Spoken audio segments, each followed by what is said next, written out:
Are you ready to experience the most haunted town in America? Welcome to Jerome, Arizona, a former mining town that is now a ghost town full of terrifying apparitions, mysterious deaths, and lots of cursed buildings. It's also home to one of the most haunted hotels in the world. If you dare to visit, we can guarantee that you will see at least one ghost. Before we get started, be sure to hit that like button for more great videos. Also stick around until the end to learn about one of the most haunted places in Jerome, the Grand Hotel, Jerome. But first, let's take a look at how this town became so cursed. Jerome was once a booming mining town, founded in 1876. In its heyday, the town had a population of over 15,000 people and was known for its production of copper and gold. However, with the decline of the mining industry, the town's population began to dwindle, and it became a ghost town by the 1940s. Today, only a few dozen people live here year-round. But despite its small population, Jerome is considered to be one of the most haunted towns in America.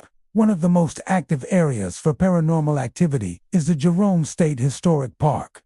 This park is home to several historic buildings, including the Douglas Mansion, which is said to be one of the most haunted houses in the United States. One of the most famous ghosts that haunts the mansion is that of a little girl named Winnie Douglas. She is said to have died of a brain hemorrhage in the 1890s, and her ghost has been seen wandering the halls of the mansion ever since.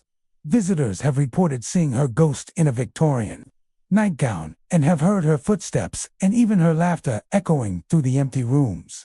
Some have even reported feeling a cold spot in the room where she is believed to appear. In addition to Winnie's ghost, there are many other ghosts that are said to haunt the Douglas Mansion. One of them is that of a man named William A. Douglas. He was the owner of the mansion, and he was shot and killed in front of his wife in the 1920s. His ghost is said to appear in the form of a tall, thin man wearing a top hat and carrying a cane.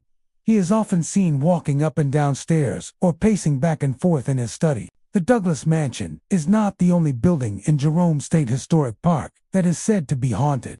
The jail cell is another popular spot for paranormal activity. It is said that several prisoners died in the jail cell from either disease or violence, and their ghosts are said to haunt the cell to this day. Visitors have reported hearing the sounds of screaming and shouting coming from the jail cell late at night. They have also reported seeing the ghosts of prisoners who died there, as well as the ghosts of jailers who were killed while on duty. Outside of the park, you'll find plenty of other supposedly haunted locations.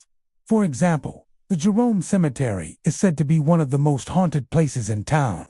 Many of the people buried in the cemetery died violent or mysterious deaths, and their spirits are said to roam the graveyard at night. Visitors have reported seeing the ghosts of people being hanged, as well as hearing the sound of gunshots and screams.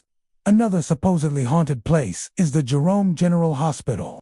This hospital was opened from the 1920s to the 1960s, and it is said that many patients died there from various illnesses and injuries. One of the most famous ghosts that haunts the hospital is that of a nurse named Mabel.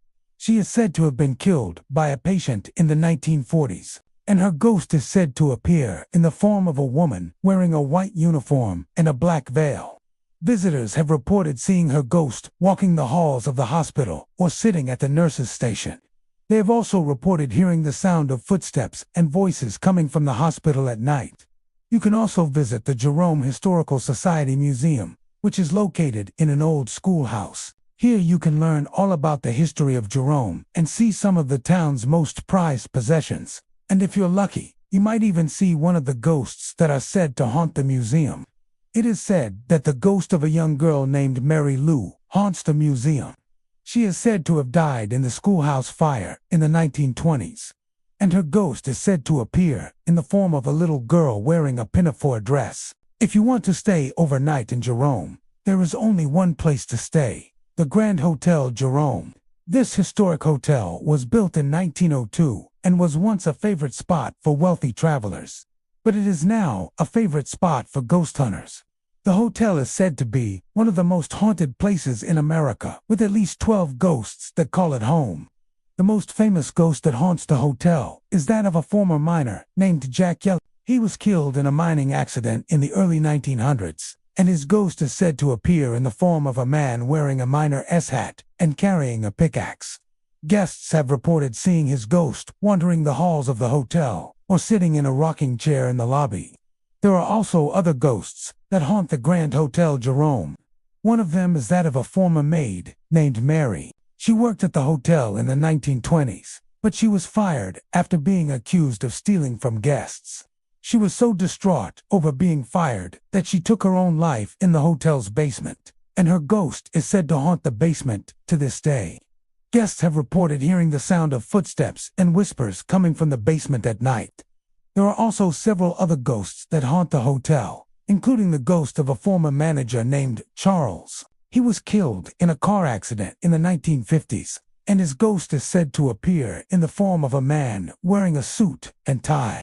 Guests have reported seeing his ghost driving a vintage car around the hotel's parking lot. The Grand Hotel Jerome is a popular destination for ghost hunters, and there are several ghost tours available to the public. On these tours, you will learn about the history of the hotel and its many ghosts. You will also have the opportunity to explore the hotel's most haunted areas, including the basement where Mary took her own life. If you are staying at the hotel, there are several things that you can do to protect yourself from the ghosts. First, you should never enter the basement alone. There are several stories of people being attacked by ghosts in the basement, and it is best to avoid it altogether. Second, you should never leave food unattended in your room. It is said that the ghosts of hungry miners will come into your room in the middle of the night and eat everything in sight. Finally, you should never go wandering around the hotel at night. There are several ghosts that roam the halls of the hotel, and you could easily stumble into one of them. And there you have it, our list of the most haunted places in Jerome. Are you brave enough to visit any of these places? Let us know in the comments below. We hope you enjoyed learning about one of the most haunted towns in America. Make sure to check out our other videos for more great content. Thanks for watching, and we'll see you next time.